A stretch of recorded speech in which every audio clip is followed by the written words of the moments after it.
World champions past and present. We've got the current Olympic champion in this men's field.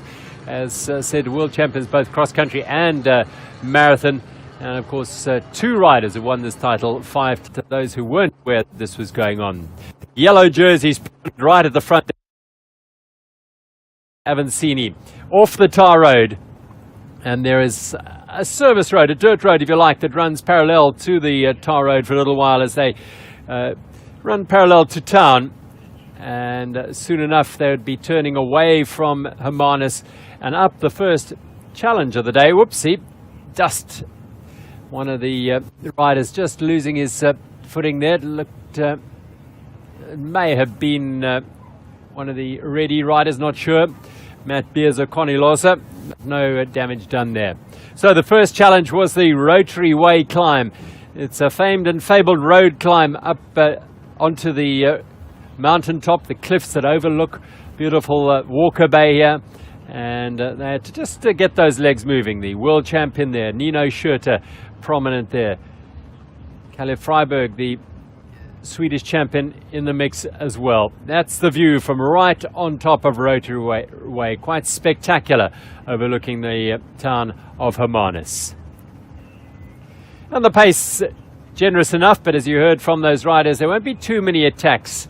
Absolutely. His return is absolutely remarkable. He didn't completely sack off, of course, when he retired.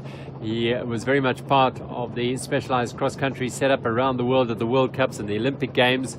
He worked with the team, Jaroslav Kulharvi, Sam Gaze, Simon Andreas and the like. So it's not as if he's been out of the frame completely, but once he put his mind to returning to the ABSA Cape-Epic and perhaps trying to win a sixth title here. Yes, Sterneman. Yeah, so Sterneman quite a bit back here, so Nino, although up the front, would need to wait for his partner once they start going down. Yeah, that is one of the slight difficulties here. There is Schurter, second rider behind Sauser, and then Fumic, and this is Sterneman right at the back of the group here. So once they get to the top, there'll have to be a bit of a regrouping. And as we saw earlier, it looks like behind him at least the two Swiss riders, and then German Manuel Fumic and his partner Enrique Avancini also in a bit of trouble as they now drop down. Riders now. Yeah, they'll definitely start picking up the pace here now, and now it is all about keeping a safe line and not taking too many risks to make sure you stay. It's beautiful scenes. These world-class riders at the ABSA Cape-Epic on stage 1 as they plummet off the summit of the Haarkappers or Barber's Route climb there, but they're not all teammates, if you know what I mean. They're not all combinations. Able to join up with them. Well, we saw Kulharvi tucked in about 4th place, but this is his terrain, isn't it? This is where Kulharvi, the Czech Express, would start opening up. Immediately, he went to the front of this group, just sitting, it's just behind Sauser there. To recap on the general classification and where these teams are, of course, Fumic and Avancini have a 1 minute and 36-second lead over that man, the world champion, Sauser, at least Schurter and Sterneman. And should Sauser and Kulharvi encounter any mechanical. So, as I said, it was looking flat, wasn't it, on your screens? Now we know it's downhill, because look at the body position of this man, Christoph Sauser. Quite superb. Yeah, trying to get as aerodynamic as possible there, tucking in all marginal gains. Flat out, absolute job here. Kulharvi coming through now. In London.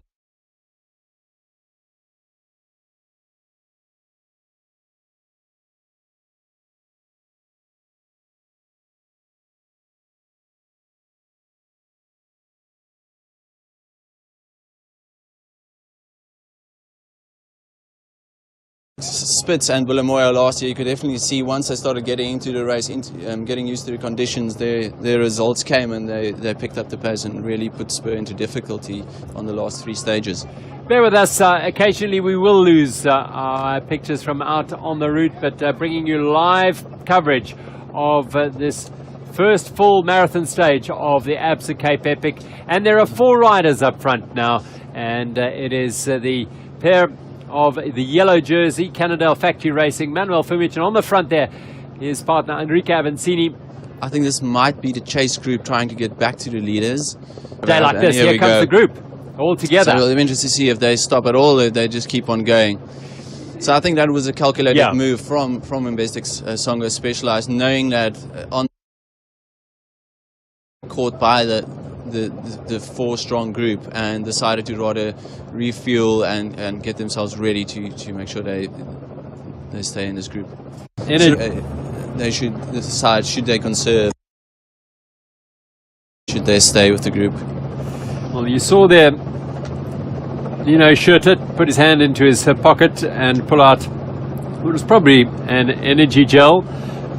He took a suck on that, finished it up, and noticeably tucked it into his shorts and didn't drop it on the route, which is an example to all mountain bike riders. We are just being loaned these trails, and it's a lot of it private farmland and private land, so litter is very definitely not something you want to find out there. Avancini and Fumic, they're a combination who won the last stage, the grand finale into Mirandal last year. They've got such a wonderful energy and vibe about them, and they were just delighted to be in the yellow jerseys today. Remember, they've won the last 2 Absa Cape Epic stages, if you like, because they won the last stage last year and the first prologue yesterday. So who knows, they might want to go for a hat-trick here. Sousa, all control. Look how still that head is. Fantastic. Over to marathon, and also being able to take the World Championship out in the marathon format of the race. And he moves quietly to the front of this group, Christoph Sousa. Cannondale Factory Racing are there, but you get the feeling that Matthias Sternemann is in a bit of distress here. You can definitely see Sternemann battling here, trying to hold on, grinding his teeth. It's quite a bit of sand going through here now, and if they're showing a sign of weakness here, you can be sure Sousa would catch there, trying to put a bit of distance between them. I would reckon they're around 15 kilometers out, 10 to 15. 10 to 15 kilometers away from the finish. And there are little undulations on this single track, as Christo said, dipping in and out of the single track, and up these short, sharp climbs. Not too steep, that's for sure. Images here from Investec. Oh, that's a major problem. Sousa going down. Now, big problem here for Investec Songo Specialized. Now you can see problem. Now he hit the hole. I think it might have been Kulhavi going down. Actually. Yeah, I think Kulhavi went down. Again, just the lapse of concept of the course up until this point made their minds drift off a little bit and just getting caught out. Well, isn't it quite remarkable how these things happen? He's got a flat. Definitely got a flat. Definitely, yeah. Tube it, so that would definitely be a snake bite or something if they've made that decision to rather to put a tube in than just putting in a plug. You get the idea with the way that accident happened, the snake bite, the tire. That may well be what has happened. So, tube in. Now, what does this do to the race here? Away go Cannondale Factory Racing. And steep little descent onto this bridge. Yeah, they're on the outskirts of town now. Very, very close to the finish. A little technical section there next to the steps. Fumic putting a foot down, as does Avancini. Avancini looks tired. Yeah, this is so close now to the finish. He's back on now. It is a tricky little technical section. It's a question of, do they have enough to keep the gap? No, he'll appreciate the glide down the Enrique Fumic, Cannondale Factory Racing. What drama in the last half hour. We get back to our images of the yellow jerseys. My word, for Fumic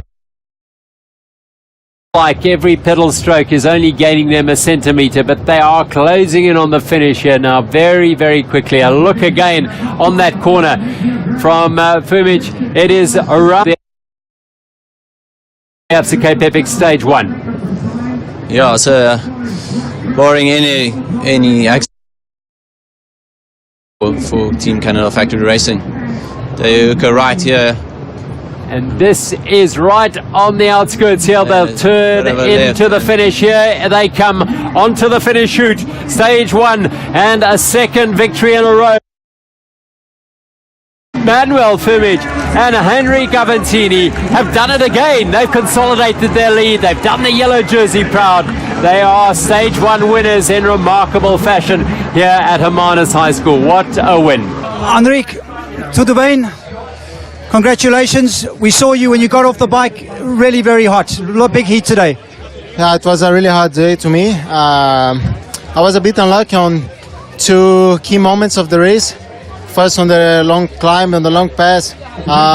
We were in a good place, the front of the bunch, and then I had some problem with my gears. I got dropped a little bit. I had to charge to close the gap. And then when we hit the gravel roads with 35 km to go, Stirman had a crash in front of me on a sandy session. And again, I had to charge quite hard. And towards the end, I felt a bit empty. I mean, it was just a bad day to me, but still we won. And yeah, we got some gap. On the final part, Susie and Kohavi were charging, but was okay to follow them, and I think this was one of the best stages to then. So I'm just really happy to hold the leader's jersey. Congratulations. Right.